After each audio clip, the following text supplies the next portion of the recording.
Saudara tahu nggak? Semua saya melihat masalah demi masalah yang kami perhatikan sesungguhnya tidak perlu terjadi kalau orang percaya itu tidak sekedar jadi jemaat di gereja.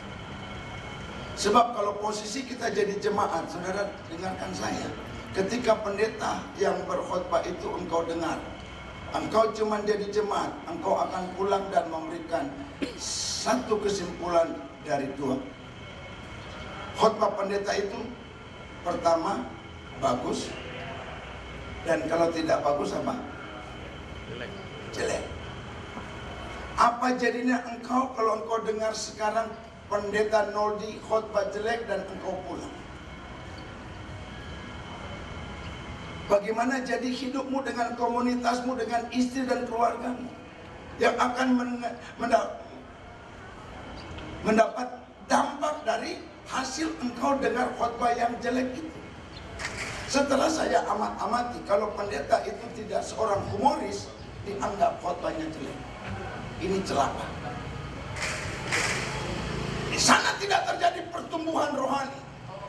Di sana tidak ada proses pembelajaran untuk membawa kita menjadi dewasa. Dan di sana terjadi banyak jemaat kekanak-kanakan dan imannya mudah goyah tidak kuat. Salib tidak mungkin akan berat kalau kita hadir, bukan hanya jemaat. Tapi ingat, amanat agung itu tidak bicara jemaat, tapi dikatakan pergilah, jadikanlah apa? Semua bangsa muridku, dan baptis mereka, kemudian apa? Ajarkan mereka. Kegagalan karena kita di gereja cuma suka khotbah yang humoris. Kita tidak duduk sebagai murid. Saya mau beritahu, kekristenan adalah predikat murid abadi yang tidak pernah berhenti belajar. Kita boleh selesai belajar di dunia sekuler, tapi selama menjadi orang Kristen, kita harus belajar dan tidak pernah boleh berhenti. Kalau nggak malu, saudara, Alkitab tulis Yesus usia 12 tahun hilang, muncul 30 tahun melayani. Kemana gerangan dia? Para penafsir dan literatur berkata, 18 tahun waktu tidak ditulis Alkitab, tapi dia kebanyakan ada di mana? Di bait Allah. Dan dia belajar sama tokoh-tokoh Tauratism and Farisianisme. Yesus matang, dia belajar. Sang firman, belajar firman, mau bukti. Saya akan buktikan kepada saudara. Ketika Yesus habis puasa, tidak makan 40 hari 40 malam, Roh mau nuntun dia pergi ke padang gurun. Ketemu dengan siapa? Iblis. Pendeta sekarang enak, habis khotbah dibawa pengusaha masuk restoran mewah. Saya habis dimanjain sama istri, 1 minggu dibawa ke Guangzhou. Lalu pengusaha lepas kami, saya lihat dia kasih duit kepada orang bisa ngomong Indonesia 100.000 yuan. Servis ini pendeta-pendeta. Dan kami masuk restoran VVIP karena restoran ada tempat makan, duduk di sofa yang santai, ada sofanya selain meja makan yang gede, dan ada toilet. Jadi kalau kekenyangan bisa buang dulu, lalu sambung lagi. Kami makan sehari cuma 2 kali karena nggak sanggup kalau 3 kali. Jadi pagi dan sore.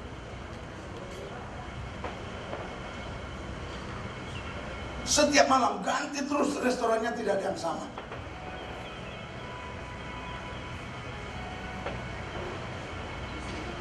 Saya mau beritahu kepada saudara, kalau kita tidak memposisikan diri sebagai murid, kita akan gagal. Yesus itu menang bukan karena dia Allah. Ketika berhadapan dengan setan, mungkin setan bilang begini, ya you salah alamat, lu habis puasa kok dibawa ke padang gurun, mestinya dibawa ke restoran.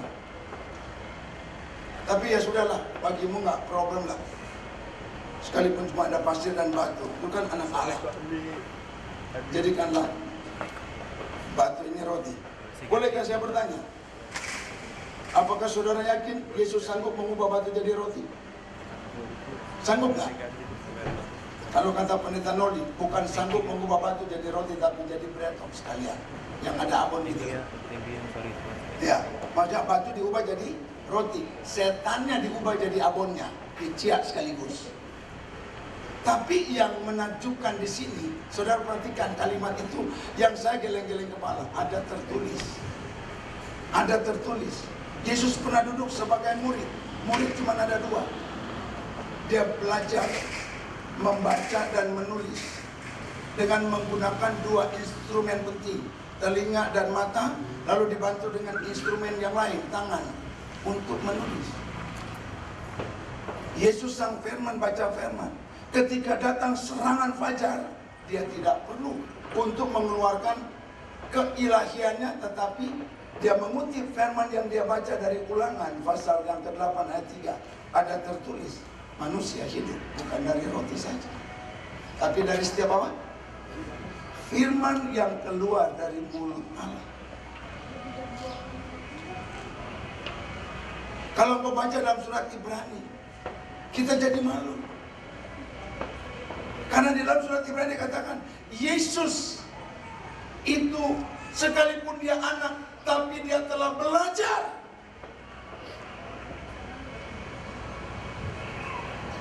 Alkitab bilang, penulis surat Ibrani katakan, dia belajar. Makanya saya sekarang sedang menyoroti, dunia tidak akan makin membaik. Kalau dunia makin membaik, ekonomi, saya pendeta akan murtad. Saya nggak percaya lagi Alkitab. Sebab Alkitab berkata, dunia makin kesananya, bukan makin membaik, makin sulit. Tapi bagi kita selalu ada jaminan. Karena orang yang mengandalkan dan berharap Tuhan tidak pernah dipermah. Persoalan kita tahu nggak? Kita perlu belajar. Nah, lalu saya kutip Efesus pasal 5 ayat 17. Jangan hendaknya kamu bodoh, tetapi usahakanlah agar kamu mengerti kehendak Allah. Jangan hendaknya kamu bodoh. Tuhan tidak mau ada murid, ada orang Kristen, umat Tuhan, anak Tuhan, apalagi hamba Tuhan goblok bin tolol.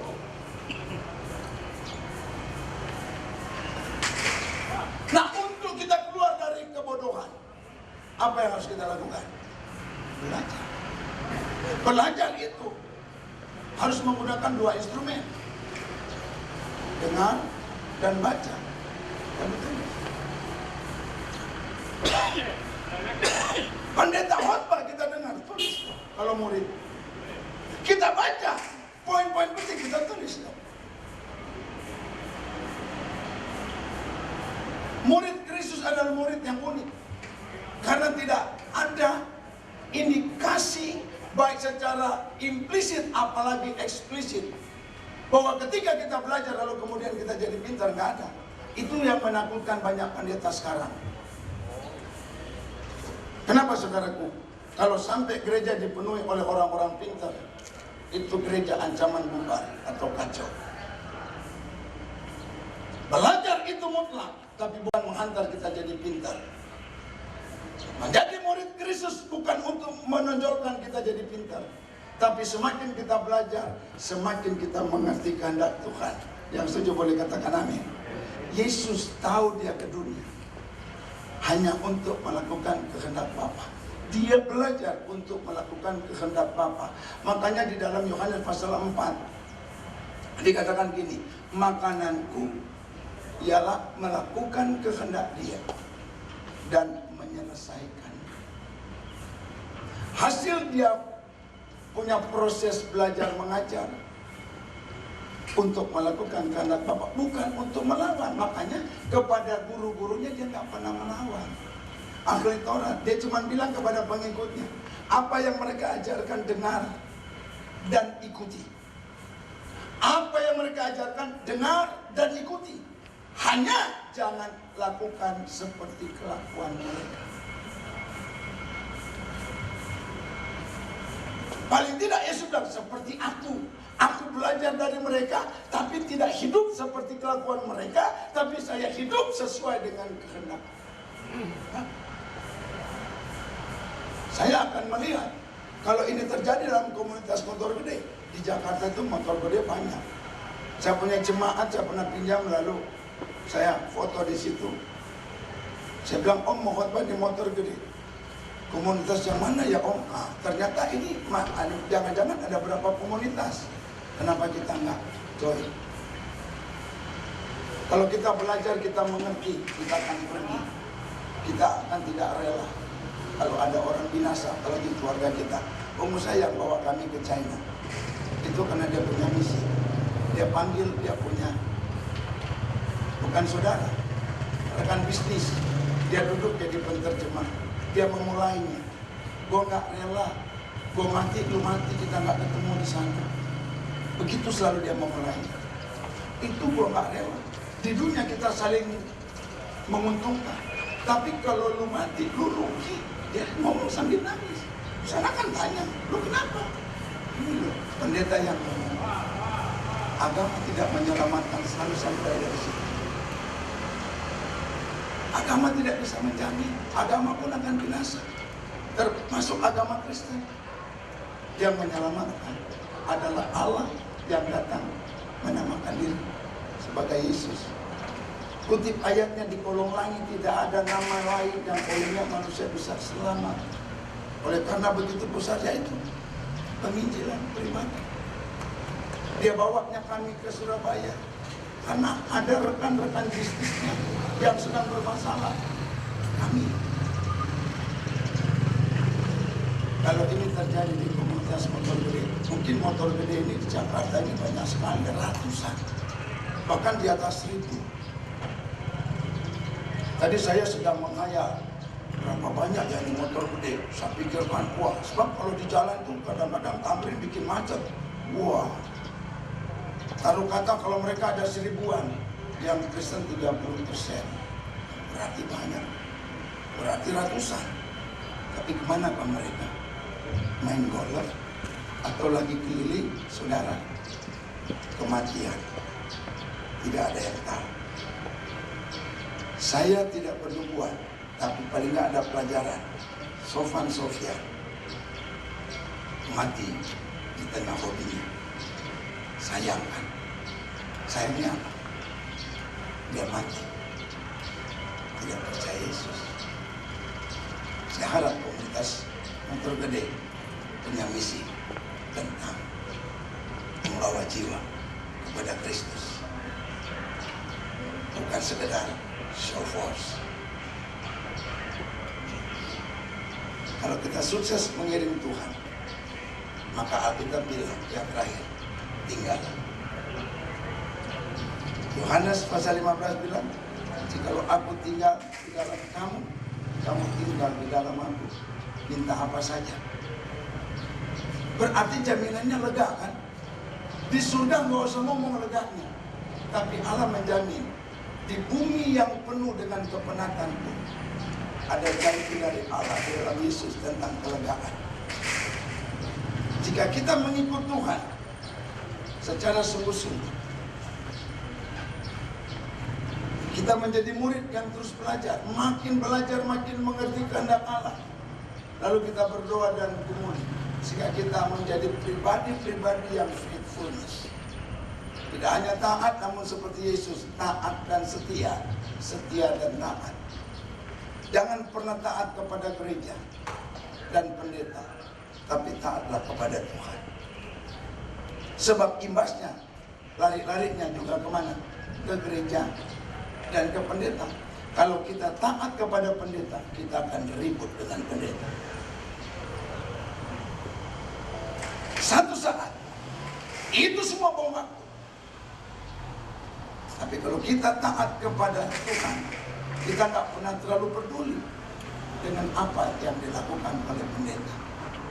Tapi saya melakukan sesuai yang saya belajar, sesuai yang saya paham. Kiranya komunitas kekristenan motor gede makin sukses.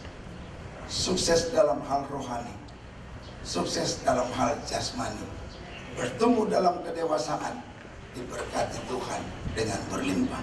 Tuhan Yesus memberkati kita semua.